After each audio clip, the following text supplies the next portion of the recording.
Okay, I'll just show you how to set the Sat Nav in this 2016 BMW 4 Series.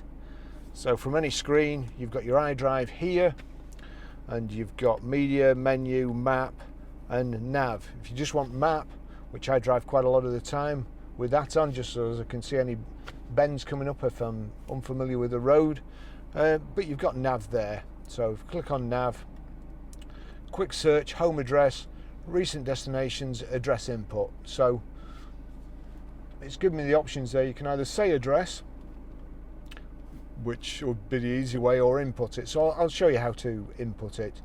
Here we go. You've got United Kingdom, town, and the road. So if I go to where this should be city or postcode, and again I can voice input, but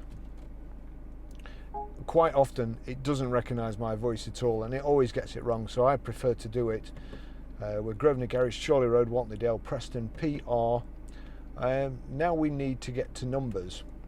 There's nothing around the outside, but if you get it to there where it says more characters, click, and then it comes to numbers. So 5, 4, it defaults back to letters. Grosvenor Garage, Chorley Road, Wantleydale, Preston, PR 54JS. The rotary control's easier to use, and then it's got OK in the middle, so we click OK. It's asking me for a street, but I don't really want to do that, or I can just start route guidance. Click on start route guidance, PR5 4JS, Wantleydale, click on that, start route guidance again. Got to tell it twice. The road for 1 mile. But that's it, and it's a great screen, the wide screen.